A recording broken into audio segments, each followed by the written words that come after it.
As Rangers fans, we know that a goaltender is the backbone of a hockey team. At Abundant Wealth Management, we are your financial backbone, offering financial planning, wealth management, tax planning, and estate planning services. To schedule your free consultation, head to www.abundant-wealth.com. That's www.abundant-wealth.com. Abundant Wealth Management. Live, plan, triumph. You're listening to Rangers Radio, your home for end-to-end coverage of the New York Rangers. With your hosts, Brendan Azoff, Zach Domino, and Steve Pappas. Blue Shirts fans, the puck drops now. What's up, everybody? Welcome to Rangers Radio. It is Thursday, which means it's Rangers Radio Day, but it's also a great day for New York sports. And we got the Yankees on right now. They're up 1-0 in the third inning. We got the Mets on later tonight at 8 o'clock. They're looking to tie that series up at 2 games apiece. We got the Rangers on at 7:30. The Guardians just hit a 2-run home run, Brendan. Oh, my God, I'm delayed. You guys made me do the show right now, and I have to stream I'm delayed, too. What the hell? Dude, I'm not. I just have the game cast up on my screen, and I see Manzardo hit a home run on a 3-1 count. Oh, my God. All right. Well, my account just got the 3-1. So if you see my face get disappointed, then you're going to know why. But despite all that, we still got a show to do. And I'll catch the Yankees once this thing is done. But listen, obviously there's a lot going on in the New York sports world. It's an exciting time. I'm sure that all of us are going to wind up disappointed in some way, shape, or form because that's New York sports. But regardless of that, this is a Rangers show, so we'll talk about baseball towards the end.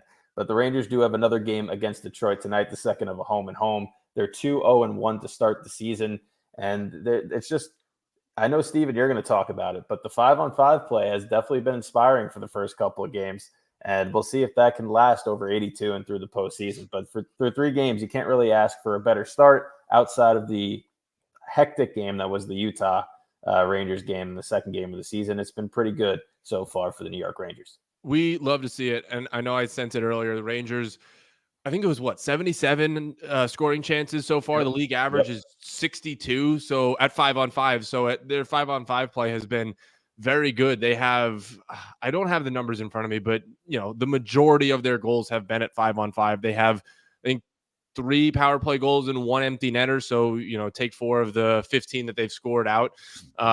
They've been good. And, Zook, I said it last week. What did I say? 2-0-1. Yeah. I got the games wrong, but either way, I still said 2-0-1, and here we are. So there's nothing I can really complain about. You've gotten good goaltending from Igor Shesterkin outside of one of the games, but either way, it would have been nice to get a save in that Utah game. Yeah.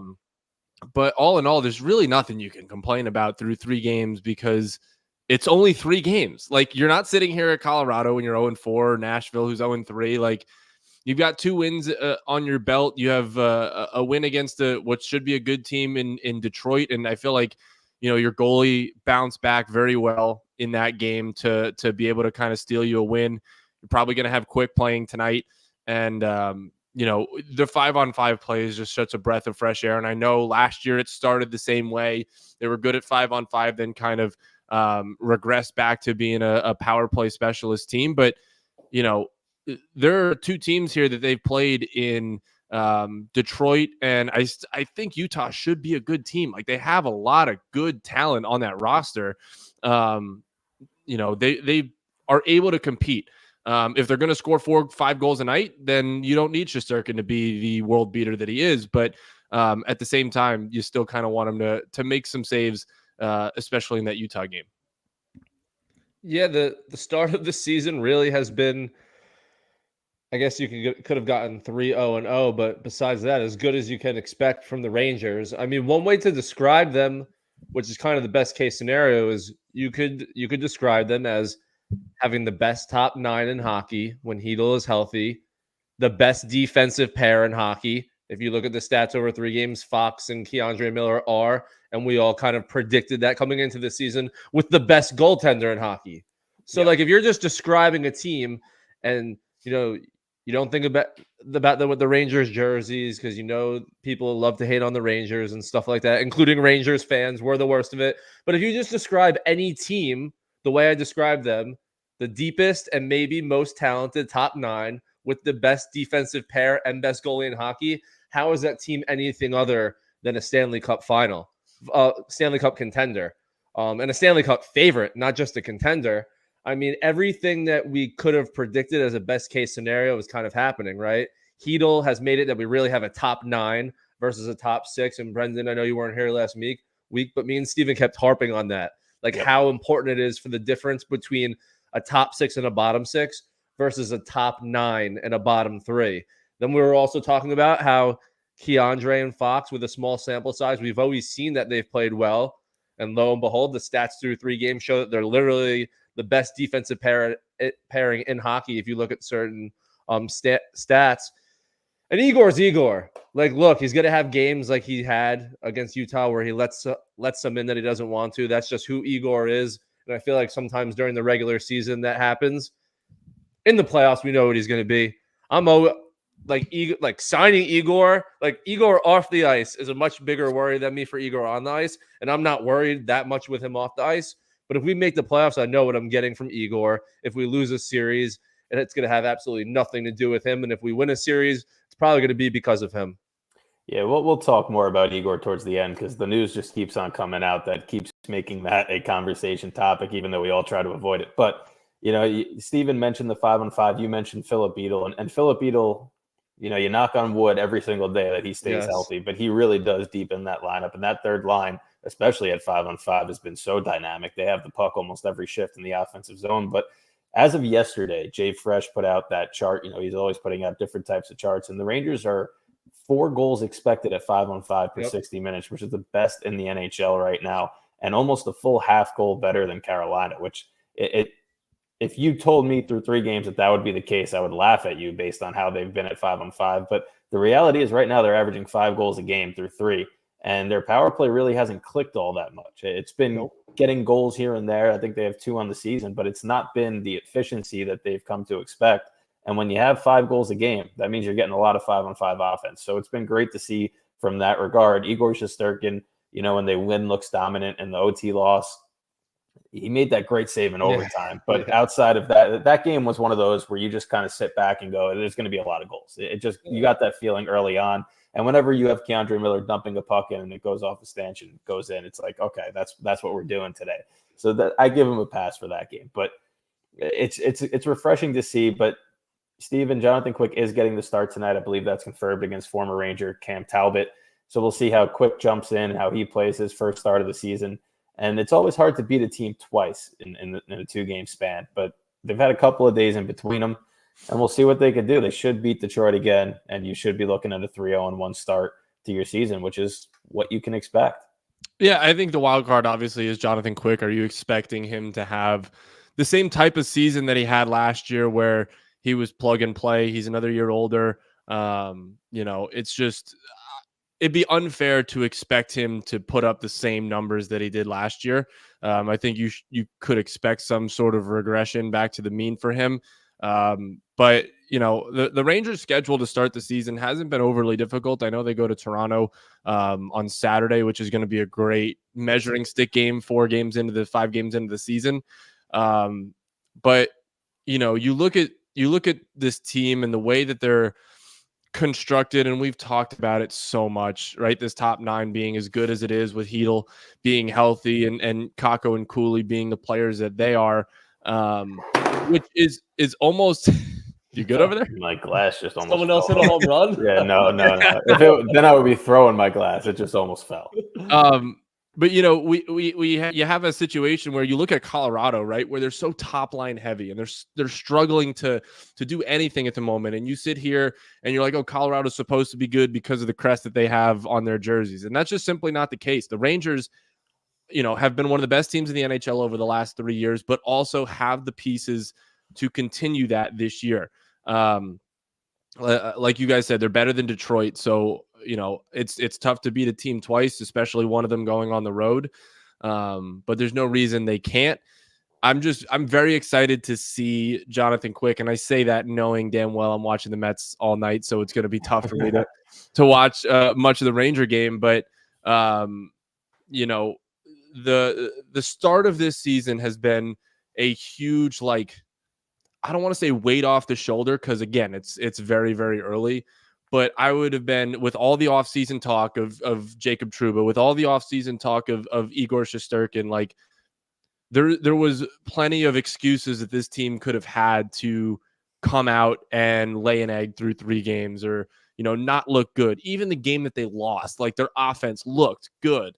There's so little to complain about in that sense. And I'll talk about it every week if I have to, the slander of Mika Zibanejad. And I know you're not necessarily on the same boat that I am, Brendan, but I mean, is there a guy that is more, like, is he like the most persecuted Ranger over the last like 15 years? I'll even throw the Rick Nash stuff in there, because Rick Nash had a legit gripe of never producing in the playoffs. Like, Mika is like, we have Sean Avery talking about how somebody should play on the power play. You, me, Zook, and everybody that's in this chat or in this stream right now has 10 fewer power play goals in the National Hockey League than Sean Avery does. Like, shut up. You don't have to comment. Sometimes you just have to sit it out. All right? Like, it's ridiculous. Yeah, I mean, I'm just laughing because I watched the Sean Avery video. Yeah, it's like, so dumb. It's so stupid. And he makes me laugh sometimes. And I thought Mika was good last game, and I thought the stats backed it up, and I thought the deeper analytics also backed it up. So I don't really get that, the hate still. I mean, would you always love to see more from your 1C? Sure, but we're certainly not losing games because of Mika Zibanejad, and he's helping us win games early in the season. But I saw someone tweet this, and I forget who it was, but and I noticed it when I was watching that a lot of times we were matching up against Detroit's first line, our third line. And that's what, being so deep does. Like, we're so tough to match up against, and we can create good matchups for different forward lines based on, matchups that we see would benefit us most. And that's so powerful to be able to do that, to have a third line that you can put out there against the first line, because they are defensively sound. Because as much as we can hate on Kakko, which we still can for not producing as much points as we would like him to, he is very sound defensively. Cooley, we know, is sound defensively. Hedl secretly, we think of him as an offensive player, but he tries and he can forecheck. With the other two guys, behind him, you don't have to. You can find ways to make Hedl somewhat useful on the forecheck on defense. That if you have a third line that can do that, and with being a quote-unquote shutdown line and can provide you the pop, like a Hedl and a Cooley, and at times Kakko can offensively, that's a super, super great addition for the Rangers to have that we really lost when Hedl went down last year. We were really a two-man team relying on, Loff, Trocheck, and Panarin to score 5-on-5 with our goalie play and power play like we've seen in the past. But to be able to do it this way, and the Rangers are passing the eye test and passing all the analytical stats like we're seeing, it's a good sign of what's to come. And I think there's guys that we could still get some more from. So when we get that from those guys, the sky's really the limit for this team. But as we've all said for weeks, this is what it should be. So if the sky's the limit for this team, the sky's been the limit for this team for years. And we've seen to be tapping out of the Eastern Conference Finals, that this is to be expected. I predicted 3-0-0, and Steven predicted 2-0-1. So we're all predicting the Rangers to be a very, very, very good regular season team. And a 3 is a small sample size, but the sample looks as good as it can. So I'm not going to complain. If the Rangers become like an analytics darling, like Dom Lucian has no idea what to do. Like, his whole model is thrown in the garbage. It'll be very interesting to see what happens. It will become an analytical darling. Man, because his models always hate the New York Rangers, and that would be funny if they start playing well at 5-on-5. But I know you mentioned me and Mika Zibanejad, and I will never hate Mika Zibanejad more than I hated Rick Nash, and that's just an unnatural hatred that I have for that guy. I can't give you a reason. I just never liked him, and he proved me right in the playoffs. But Mika Zibanejad I don't hate him. I know that there's more in there, and I think that there's a difference between expecting having high expectations for Mika versus the fans that are like, move him off the power play, get rid of him. That's extreme. I mean, the dude at his worst play is still a 70-plus point guy, which a lot of teams will take on their team in a heartbeat. I watch him play, and there's times where he looks just like he's kind of like Kreider from 5 years ago, where you'll have the streaks of great games and the times where they're just out for the skate. And that's a guy that two-way was so good. His skating was effortless. You go back to a few years back when he had that 5-goal game, how his strides, they don't look different, but they have a different element of power to them. And I feel like there's just a little bit of oomph that's almost missing from his game that I want to see, because I know how good of a hockey player he really is. And he's not old, he's not past his prime. And that's a little bit why I'm tough on him, because there's so much left in there. But in regards to the third line, I'm of the point right now, and I know it's early, but if that first line, which, Kreider and Mika are going to get a ton of ice time on the power play, we already know that. Put that third line out there at, or maybe even a little bit more minutes 5-on-5 than that first line, and just let them rock, because they're so good at 5-on-5. And if they start to struggle, then you always increase the first line's ice time and no harm done. But I think that they deserve more than 12 minutes a game right now. And the first line could honestly use a little bit of a reprieve at 5-on-5 sometimes. Just save them for the long run. It's an 82-game season. Like, we don't need to be running players out there 23, 24 minutes a night in the first 2-3 weeks of the season. Like, let's even it out. You have a really good team. You have a team that's deep enough to do it. So why not get there and just let these guys flow? Because that third line with Cooley and Kakko defensively looks great. Offensively, they're not relinquishing anything. They're counterattacking with ease. They're scoring. They even had a goal taken away in the first game that Cooley scored. Yeah. There's a lot to like about that third line, and I would give them a little bit of bump in ice time. In saying that, is it time to finally end this Matt Rempe experiment? Because if I've been done since last year. If you're playing a guy 4 minutes a night in the It's regular awful. season, like there's no use. There's no use for him. That's Adam the exact Ekstrom. opposite of what a team like the Rangers want for their fourth line, for all the reasons that we stated before. Like, we're expecting to be good.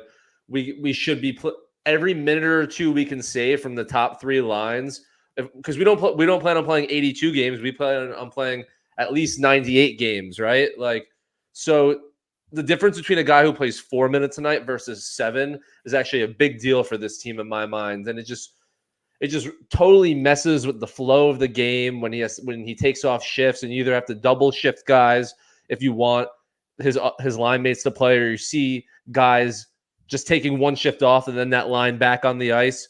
For just what the Rangers are trying to accomplish, having a fourth line that you can at least get 6, 7, 8 minutes from on the regular is just something this team needs to have. Don't be experimenting with and messing with a fourth line guy playing 3 minutes when everything else is going well. Like, don't have that be the reason why something goes wrong. Pick one of these guys that they're much more comfortable at 7, 8 minutes and just roll with him. Or if you're going to pick Rempe, give him a game where you just roll him for 7 or 8, but you got to do something. You got to try one or the other. You can't have him playing 3.5 minutes. It just blows my mind. We saw what it did to this team last year. Yeah, I mean, as it sits right now, it sounds like he is playing tonight. The practice lines had him on the fourth line with Rempe and Edstrom. I'm sorry, with Carrick and Edstrom, but also Brodzinski was in for Kreider, who was sick. So it would be interesting to see if they're going to bump Brodzinski back down to the fourth line tonight. But it makes no sense to play a guy 4 minutes in the regular season. Like, at that point, it's just so not worth putting him out there. If you have a fourth line of Brodzinski, Carrick, and Edstrom, I'll ride that into I like that line. the rest of the season. Like, there's no reason not to. But to have a guy play 4 minutes in the regular season seems just stupid. Like, it just seems dumb. Especially if the fourth line's playing well right now, which they are. Yeah. It just doesn't make sense to me, because listen, I understand you might not trust Rempe, but we're in at that point, it's game 2 of the season. Just play him. Just play him. Yeah. And what do you have to, you're going to lose the game? You lost the game anyway in OT. So what's the difference between playing him 340 then? Like, playoffs, I understood it. You don't trust him. He shouldn't have been in the lineup in the playoffs, but I understand the mojo or whatever thing they wanted to rock with there. Game 2 of the next season, if you're not going to play him more than 340, there's legitimately zero reason for him to be in your lineup. And I understand that they have a couple injuries, VC obviously up front, and that's why he's probably still on the team. But Edstrom showed that he could fight. I think he just completely mitigated Matt Rempe back to the AHL until he starts to go through a slump. But that whole situation in that Utah game kind of boggled my mind a little bit. Yeah, and I particularly was very down on the decor to start the year. I thought, it was very shaky, but I have been very impressed with Victor Mancini. And obviously, if you play, I know, Zook, you're a big Zach Jones guy. Like, that's a third pairing that works. Like a Mancini And Jones third future, and pairing into the works. future. That's a sick pairing. Yeah. I mean, the depth, if you're playing Fox, and even when Lindgren comes back, if your D pairing is Fox, Miller, Truba, like Lindgren and Schneider, and then Jones and Truba, like and you have like Mancini to come in if maybe Zach Jones isn't playing well, and you just have depth upon depth upon depth in this organization right now that it's so hard to be like pessimistic at all. And I know there's plenty of people, I'll say it until I'm blue in the face. I say it every week. Our fan base is stupid. We have dumb people that root for this team a lot of the time and it might just be the people on Twitter and on social media that are the people that I see the most, but like, there's nothing to complain about. Like, you're not going 82-0-0. You're not going 81-0-1. Like, you're going to lose some games during the regular season as long as the process looks right. And for the most part, offensively, at least, the process has looked right through 3 games. Defensively had a bit of a lapse in the Utah game, but it's so hard to sit here and complain about anything that we've seen so far this year. Can you imagine what the rhetoric would be if they got off to the start that Edmonton or Nashville's gotten off to right now? People would be calling everyone should be fired. The whole team should be shipped somewhere else. And that would have been through 3 games. It's ridiculous. Also, by the way, like, if you play consistently in the month of June, like, it's going to be hard to come back at the start of the next season. Like, you have such a shortened off season to be able to be on time for these games. You look at Colorado, you look at the Oilers. 2 years in a row, the Oilers haven't started particularly well. It's just, playing in May and playing in June year after year after year tears down your body. And the limited amount of rest and recovery that you have in the summer, you can avoid, or you can live with a slow start. That's why I'm so impressed with how the Rangers have started. And again, it's 3 games. Like, it's mid-October. Like, you come to me, the season doesn't really start until at least Thanksgiving. There's some stat out there that like 75% of the teams that are in a playoff spot come American Thanksgiving usually make the playoffs. So, just hang around. We've obviously seen that, like, you just got to kind of hang around and be competitive, be the team that you are. You don't necessarily need to win the President's Trophy, but just be ready for the postseason. And it's crazy to talk about the playoffs in October right now. But that's what where the Rangers are, and that's kind of been our theme of this team. Like, we're expecting playoffs. We better make it. We're always going to be talking playoffs this year because that's all that matters. And it sucks to say because I'm still I'm obviously a fan of Rempe, but like Rempe blinders that fans have are actually hurting Edstrom, I feel, because a lot of things that we're expecting from Rempe, we're getting from Edstrom, and we saw that fight, but he has like that physical side to him, but he can also play hockey. And we also trust him to play 7 or 8 minutes. So like, if there was no Rempe, like, maybe the chance wouldn't be Edstrom because he's not that physical, but like, I think fans would be calling for him and would want him to be like a stay on that 4th line, where I feel like we still have this legion of fans that wants Rempe because of this intangible thing that he seems to bring, even though he's only on the ice for a minute every game. So I don't understand how he could possibly bring that from the bench.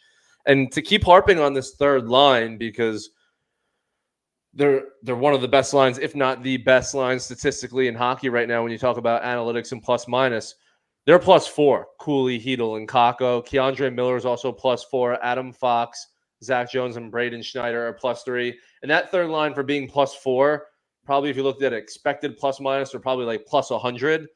I think they are like maybe analytically and XG wise, like the best line in hockey. But as we've always said, with Kakko, he's been an expected goals and expected stat darling. We need to see him and his line put it in, and that line's put the puck in the back of the net. So if we keep harping on it, if this line stays as good as they are right now, we know that we're going to get out of the other two lines. You can say whatever you want about Mika and Kreider. We know what their baseline is. Combined, probably like 60 goals. We know what we're getting from that second line. Maybe the most goals 5-on-5 like last year again. If we can get great play from Cooley, Hedel, and Kakko, we're probably going to win the President's Trophy again. And put up another banner that says regular season champions. But dude, I had that discussion with a couple of my Ranger friends this week. That's so upsetting. Why and not like just every say President's team does Trophy it. winner? I gotta be honest. Yeah, like every team does it. Like it's not just specific to the Rangers who put up. I remember Nashville did it a couple years ago. Or it's the wording like, they used. It's just say President's Trophy. Just say President's Trophy champions. Regular season champions is ugh. It just sounds bad. gross. It sounds awful. Right? It sounds awful. I just don't like champion at all unless you're champion. Like I'd be down with like President's Trophy winner, or because like they won the president, like whatever that means. But just like regular season champion is such a easy, like they had to know it was going to happen. They had to know what people are saying, that they were going to say it.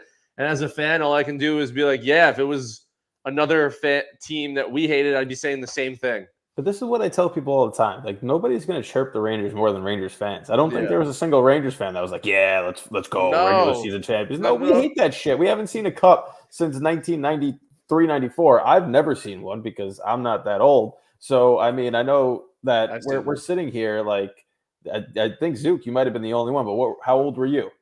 3 months, 2 Dude, months. That's what I'm saying. So you didn't even see that crap.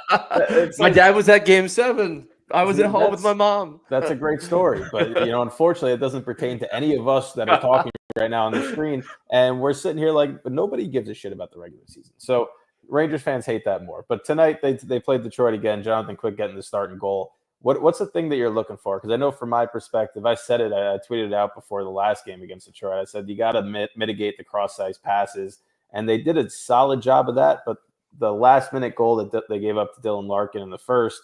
And then a lot of the second period, they were doing the same type of thing where they were chasing, stick checking, and the seams were wide open. So I'm still looking for that crispness on the defensive side because, listen, we all know when the Rangers play good defense, they only need 3 to 4 goals to win a game. They don't need to score the 5-6 that they've been scoring, and especially against Detroit, because Detroit's analytics going into that game on Monday night were pretty solid in terms of how many high-danger chances they gave up, and the Rangers don't need many to score. But I really look for an improved effort again defensively because this truly might be Mancini's last NHL game this season with Lindgren looking like he's getting close to coming back. Lindgren's always going to be hurt at some point, so I wouldn't count on we'll count on him coming back. And that's why having 7 defensemen, like you said, Steven, is huge when you have a guy like Lindgren.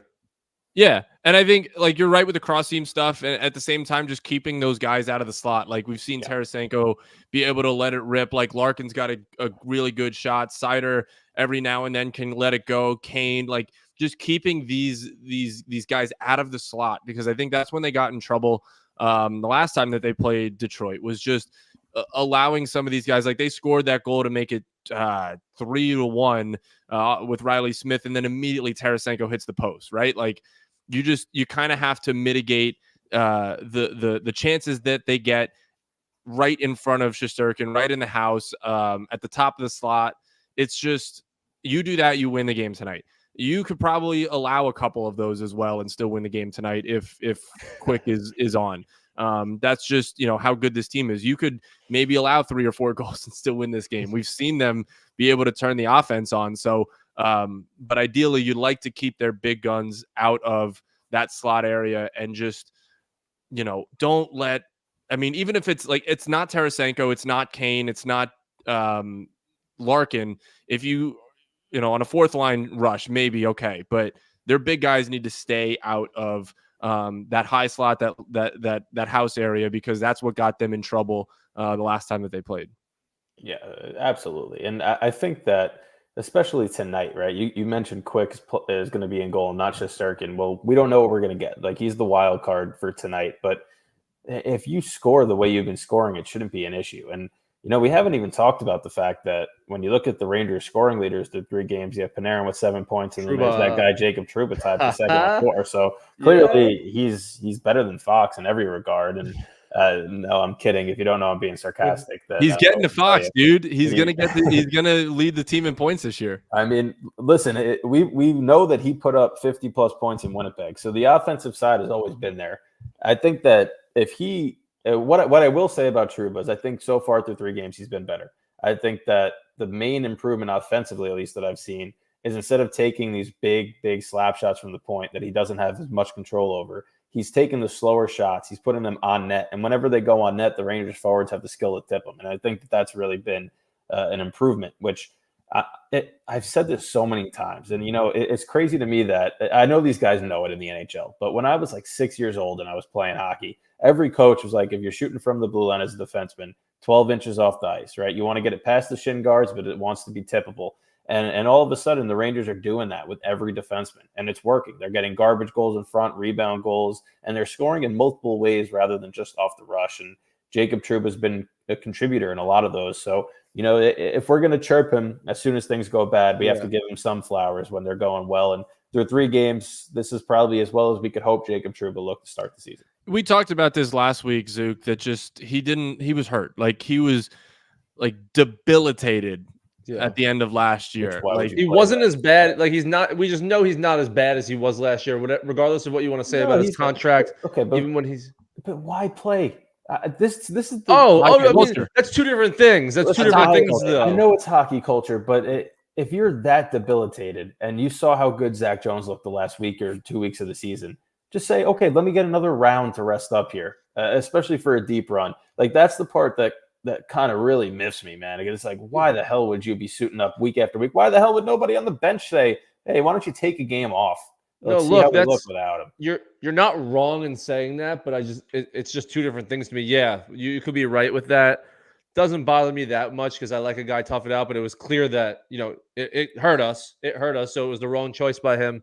But regardless of that, like, I think we can all agree he's not as bad as he was, and he was clearly hurt. He's probably never as good as the contract that we gave him, but that's okay. As long as he's not killing us, that's all right. But back to the Jonathan Quick thing. The story about tonight's game isn't just about tonight's game for me, but it's Quick in general. Because I know I harped on it so much at the beginning of last season, like how quickly we're going to move on from Quick. He stinks. We're going to get a new backup goalie soon. He was one of the top 3 or 4 or 5 reasons why we won the President's Trophy last year. If you take him off our team and just give us an average backup goalie next year, from last year, we're not winning the President's Trophy. He was so damn good last year.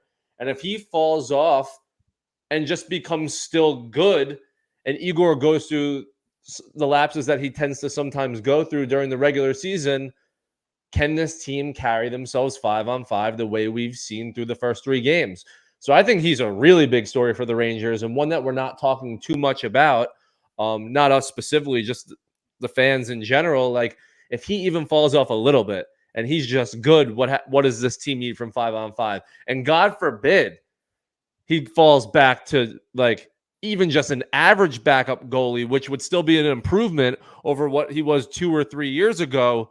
What does this team need to be 5-on-5 to win the President's Trophy or to easily get into the playoffs in the Metro? So he is a very big story for this team going in this year, because we have the defensive lapses that we've seen for this team in front of him, and he's not prime John Quick that we saw from him last year. We may have a different tune to our voices in December and January, if he's not 10-2 with a 2.1 goals against like we saw last year. Well, Igor Shesterkin wants $12 million. Exactly. I was just thinking, we talk about that. If he starts struggling, that's your answer. Shesterkin's got to play 60, 65 games this year. But yeah, so I'll let you guys get the first dibs on it. Obviously, we all know Swayman signed a couple of weeks ago, right before the season started. The news today was Jake Ottinger signed the exact same contract. And before I toss it to you, right now, the notable goaltender contracts in the league, we all know Sergei Bobrovsky's at $10 million with Florida.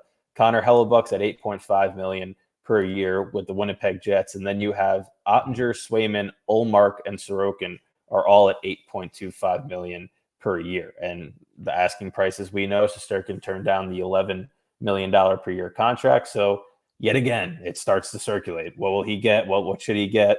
And all this stuff and all the comparables, but it's just a conversation that's never going to die, boys. All right, here we go. So let's start with this. Of those guys, Jake Ottinger is the only one that has the same amount of like playoff success that Shesterkin has had in his career.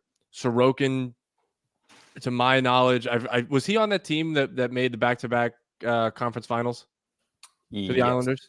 He was? Yes. All right, that hurts my argument just a little bit. But Swayman and Olmark, like they haven't been proven in the playoffs yet. But guys like Shesterkin have completely taken over postseason games, and we've seen that from him. He's won the Rangers so many playoff games. He's won them probably 2 of the 3, or maybe 3 rounds so far in his career, let alone games. If you want to do a comparable to the contract of Jake Ottinger, who just got it today, 8 years by 8.25, like, you have to keep in mind, like, Texas is a no state tax state. So his 8.25, at the end of the day, Jake Ottinger will come home with about a million plus less than Igor Shesterkin if he was to sign in New York at $12 million. I feel like that's not talked about enough. And I know that they're going to discuss it, hopefully, come the next CBA, where these teams like Florida, these teams like Tampa, Nashville, the Stars that have these no state taxes in their state that they play in, gives them the ability to sign guys like Jake Ottinger at less of a number than he's probably worth. They're able to sign like a Stamkos that hits Tampa Bay fans wrong because he signed in a no tax state anyway, at less of a value than he probably would make in a New York market or a Toronto market or LA or something like that. So you have to keep in mind that it's not just $12 million, right? It's $12 million taxed in the state of New York. And, Sorokin's I don't think Sorokin, this might rub some people the wrong way. I don't think Sorokin can hold a candle to Shesterkin at the moment over the last 3 to 4 years. Especially in the playoffs. But I have been always on the board of pay Shesterkin. I think he's worth it. And especially knowing that the cap's going to go up. The cap might explode at the end of this year. It might be $105 million at the end of this season or going into next season. And we're going to laugh at a $12 million contract. It's just the way sports are going, and it's the way the league is going. They're finally getting out of these COVID restrictions. The players are finally stopping paying out of escrow to keep the cap flat. So there's a possibility that the CBA explodes the cap in the next 2 to 3 years, even this year. So I'm so on board of paying Shesterkin. I think he's worth the $12 million. I also think you can't really look at what Ottinger got today and compare that to Shesterkin because it's 2 very different, just financial climates, right? Like, it's 2 very different settings, living in Dallas, Texas versus living in New York City. I also think that everyone is relative until the top guy.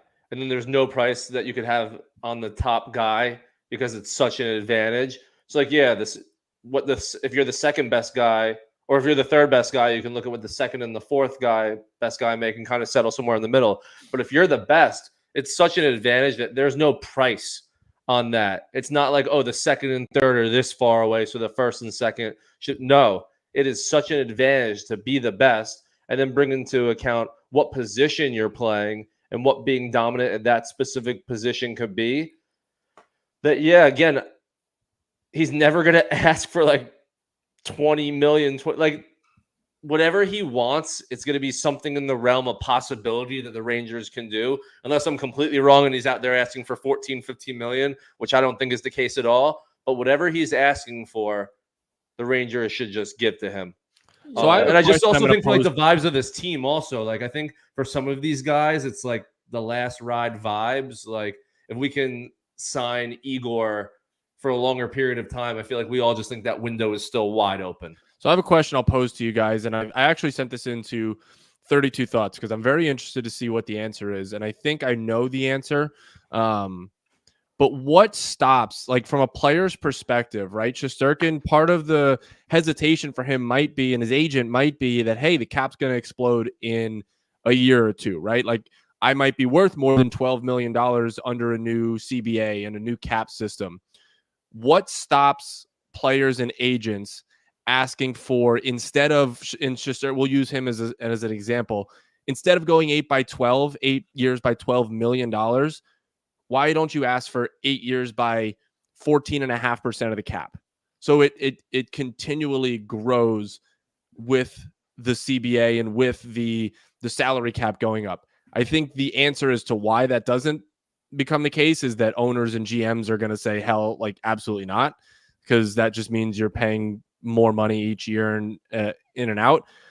But I'm very interested to see why, like, if an agent is so worried about the cap exploding, why don't you ask for a percentage of the cap as opposed to a flat number?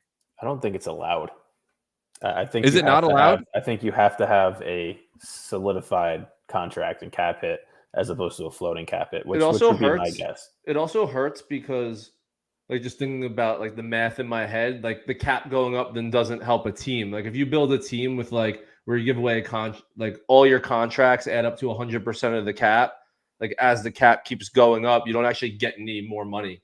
You get more money to then like give to these guys. Yeah. But Brendan, I think you're right, but like there's also like a very, very small part of me that thinks like Patrick Mahomes has something tied to football is, but it's completely different because they're not actually not real money. Yeah, exactly. Money. I don't actually get it, but I think Mahomes did something where in his contract it may escalate relative to like the cap going up, but I still don't even think it's completely tied to the cap. That may even be like more incentive based. Yeah, if it's in another sport, the odds are the NHL doesn't do that if it's in another sport. But wait, so you mean they haven't deferred $155 million of his $154 million contract to the end of it? The Ohtani treatment. Cool. I do want to talk about comparables really quick, especially when it comes to Shesterkin. So I know there's a lot of these. Oh, is he $4 million better than so and so? Well, there's two sides to that, right? The first side is these guys aren't replacing Shesterkin because now they're signed. So who are you still going to replace him with? Should they let him walk? Dylan Garand? I mean, that seems like the cheapest option, the most realistic option. Should they let him walk? But it's a big question mark. Second of all, Connor Hellebuck is the $8.5 million goalie. So out of the guys that we mentioned, he's the second highest paid to Bobrovsky. His playoff numbers don't even hold a candle to Igor Shesterkin. Jake Ottinger was an RFA next year. So regardless of whether he signed big this year or not, Dallas Stars still had his rights. Jeremy Swayman hadn't started a season as the Bruins full-time starter yet in his career. Yes, his postseason numbers the last 2 years were great, but he was splitting time with Ullmark. Ullmark might be the most overpaid goaltender in the league, regardless of what Shesterkin signs, because he doesn't strike me as an $8.25 million goalie.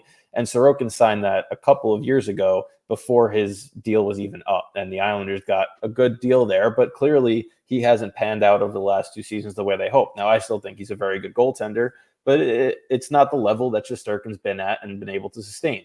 I think the closest comparable to him is Sergei Bobrovsky based on the postseason success that Bobrovsky's had and based on the Vezinas and all of that he'd won coming in. And he's at $10 million, which relative to where we're at now with the salary cap is basically what $12 million would be for Shesterkin.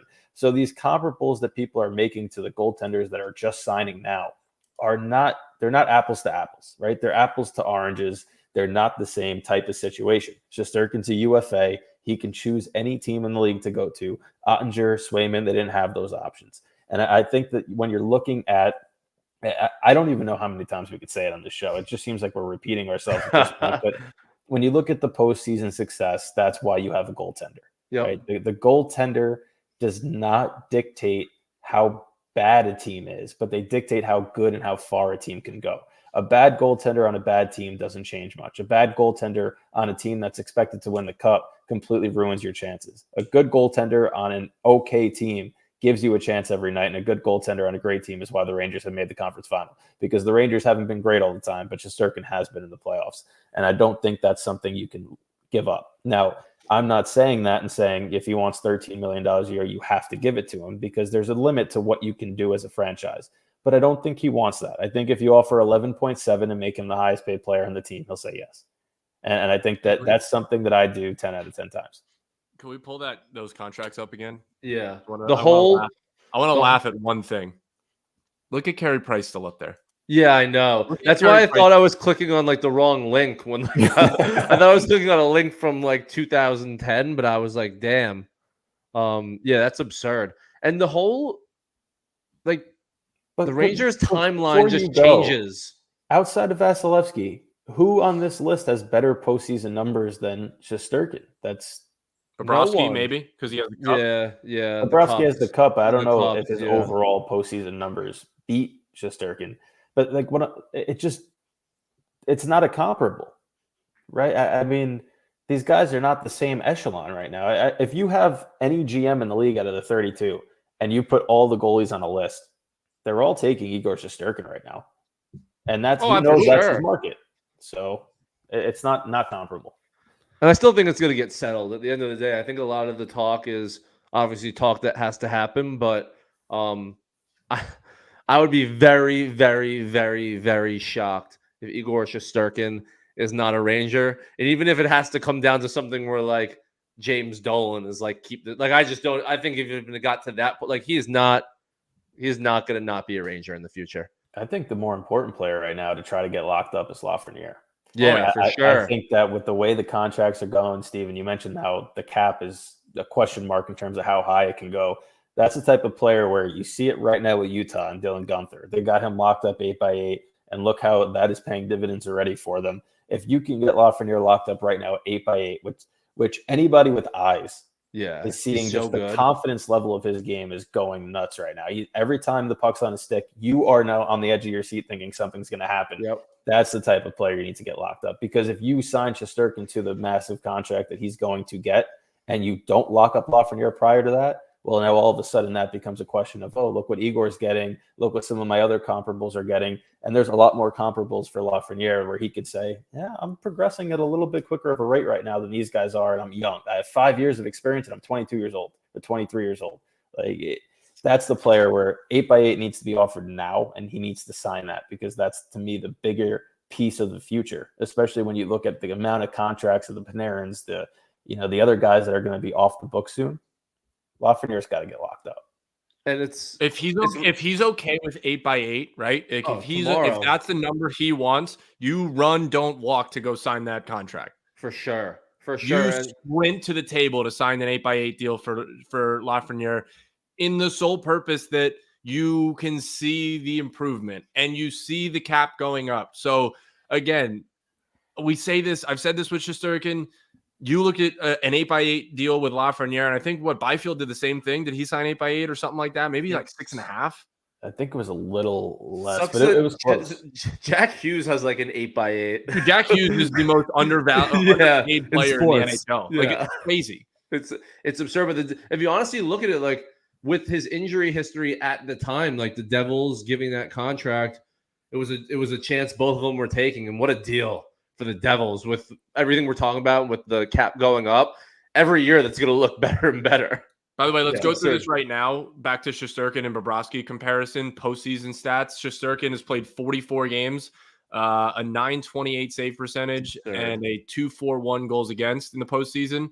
Bobrovsky has played 94 postseason games, started 88 of them, has a .285 goals against and a .905 save percentage. Yeah, but I'm going to give him some slack. That's 50 more playoff games that he's had. Yeah. Let's get that to his Florida career then. 60 playoff games, 58 starts, and .268 and a .908. So even then, I don't think people realize how dominant. Like, Shesterkin's numbers in the playoffs are better than what Lundqvist were. Dominant in the playoffs. That's how good this dude's been. But the Byfield's on a 6.25 for 5 years. Gotcha. There's a push right now, which the Rangers are always the last team to do it. And it's why they get bit in the ass all the time. But all these teams are pushing to lock up these guys that they believe in long term. And they've given him 2 bridge deals. They've given the bridge deal to Kakko. They gave Edel the 4x4 contract, which is going to be fine. But you can't keep giving bridge deals to everybody, and they're going to have to bite the bullet this offseason. But we had this comment where this is something that Zook, you've harped on numerous times, right? It's like, what's the difference between the 9-10 versus 11-12? Who are you going to sign, a fourth liner? Well, they don't need any more fourth liners. And I don't trust them to sign one anyway because they'll give it to a guy like Barkley Goodrow, you know? That's perfect. I want to get John on the show, 92 and 82, if you follow him on X, because he's got some good takes and he's got a very strong opinion that they shouldn't offer Shesterkin this money. And I told him we should get him on the show and talk about it. So we're going to have to work on that. But crazy. When I look at who are the free agents for the Rangers outside of the three that we know, which are Lafreniere, Miller, and Shesterkin, they're not getting that money. Like, Rempe is going to be lucky to get $800K, especially if he's not playing more than 3 minutes a night. How do you justify that? Edstrom is in a similar boat. Yes, he might have a great year this year, but it's an unproven guy that's taken late. He's not going to be getting a payday. Will Cooley's proven that he's very, very solid on both ends of the ice, so he might bump him up to $2 million. But there's not going to be a single guy there that's going to be commanding money that's going to make them in a bad situation. And he's not the place to save it. I keep screaming that. If you're trying to save $1 million or $2 million, you can find it elsewhere. Not on Igor Shesterkin. All right. So I've done some digging, a little research here. Since 1959, right? In the postseason, goalies that have played at least 40 games in the postseason, Igor Shesterkin has the fourth best save percentage among goaltenders over that time. It is Tim Thomas at number 1 with a 933. Craig Anderson, oddly enough, at number 2 with a 929. I believe that. And 950 against the Rangers, probably. and then Johnny Bauer from 1959 to 1969 with a 929. And then it's Igor, Ole the goalie, Patrick Lalime, Braden Holtby, J.S. Jaguar, it's all bad goalies that played the Rangers in the playoffs year after year. Like Braden Holtby had like a 9. That cup run, he was. Yeah, I know, but that's what I'm saying. But like, still, like he would stand on his head against the Rangers. Henrik Lundqvist is 14th on that list overall of postseason goaltenders, sorted by save percentage. I'm trying to find. When is this? That's from what year? Berder's 2020. Berder is number 22. That's from 1959, 1960 to today. So two of the top 15 goaltenders are Rangers. Exactly. No cups. One cup. It's not even the goalie that was on that. Not the goalie that has them. Don't you get me started on the fact that there's 2 guys in the top 15 in goaltending save percentage, and there's not a single cup to be had in this. So ridiculous.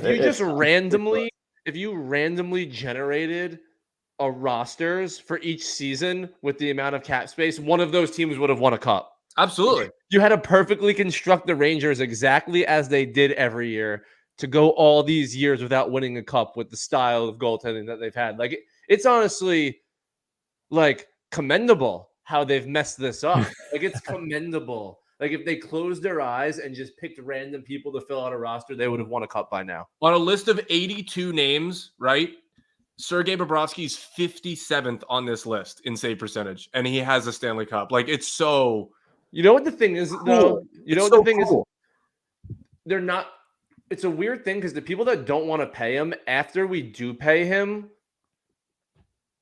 I feel like, what's the nitpicking going to be like? He's going to be looking for a reason. They're going to be looking for a reason. Like if we lose a game, are we going to be like, oh, we could have used a fourth liner for that extra $1 million tonight? That's why we lost 5-4 in overtime. Like, he's going to be worth whatever we give him. We have stupid fans. We have stupid people that root for this team. No offense to you guys. Like, I'm sure it's nobody in here, right? I'm sure everybody that watches this show is the smartest human being on planet Earth, but there's so many just like smooth-brained individuals that root for this team and are active on social media that we all have to like deal with from a day-to-day basis, and it just makes me dumber as a human being as I scroll through Twitter every now and then. Like, you would think this would just be a guy that like we should all just be like, screw it. We should all just be like, pay this guy. And again, it's the franchise's fault that they've like convinced people that they couldn't win with Hank and Igor so far, but it's not their contracts.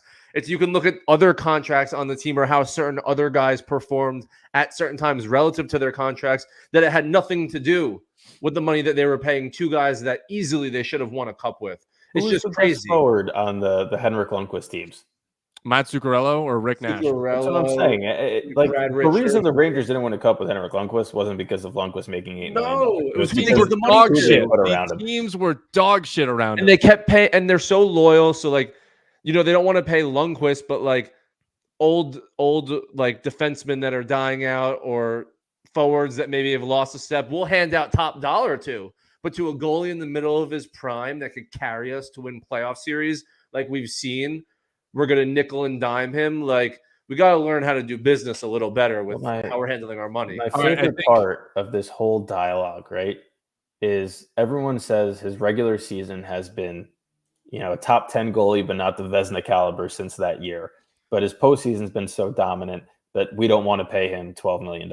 Yet with Artemi Panarin, nobody says it's an overpay to pay him 11.6 plus when his regular seasons are dominant, but his postseasons leave something to be desired. It's just, what do you are maybe the Rangers fans really want that regular season championship banner to stay? If you have a goalie, who, regardless of what he's ranked, at the minimum, if he's ranked, if he wins the Vezina or if he finishes like 11th best goalie, if you're looking at whatever, he's always good enough to get you into the playoffs. So he meets that minimum.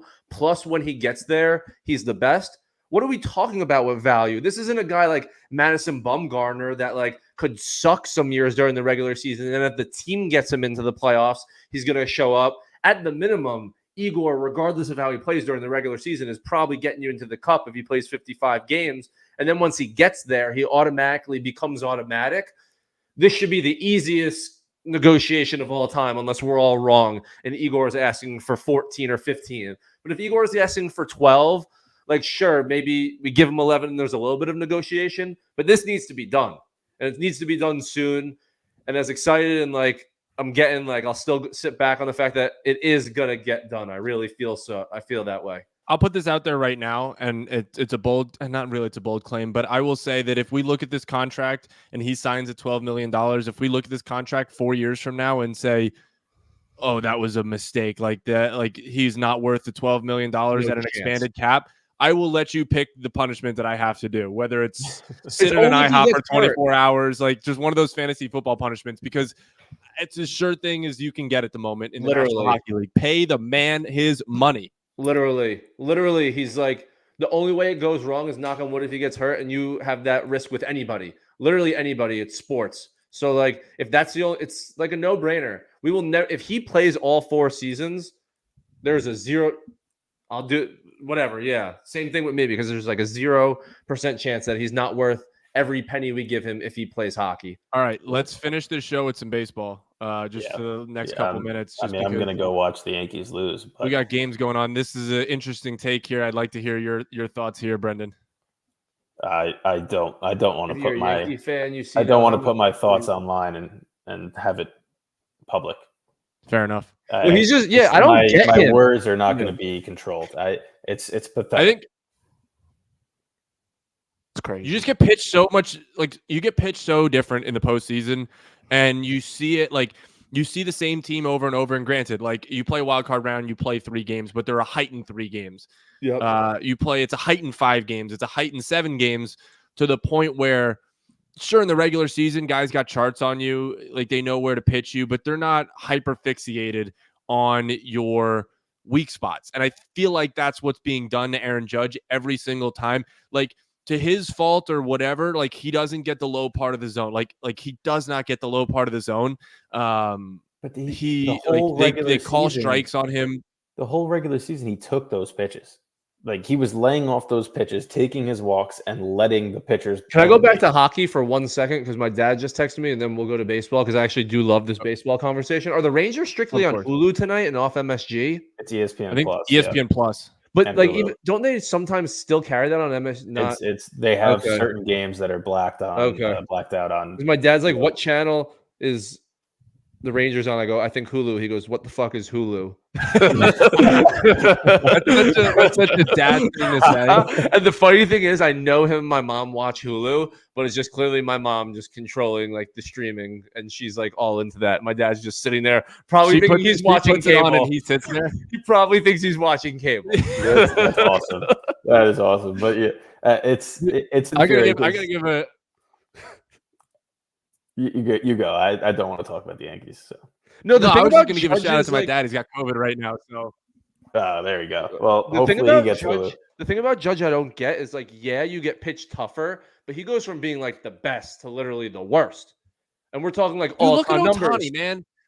look at Ohtani. He has done dick lick shit in this postseason. He's hitting 215. He hit a home run yesterday in a 4-0 game in the 8th inning. Whoop-de-fucking-do. Like, he has not been good at all. And it's just the way that you hyperfixate on these stars in the postseason, especially from a pitching standpoint, and you're able to, like, sort of minimize where you're throwing the ball as a pitcher. In the regular season, like, you're not as worried about hitting a certain spot against a player. If you give up a 2-run homer in June, who gives a shit? But in October, you are so, and this is what we're seeing.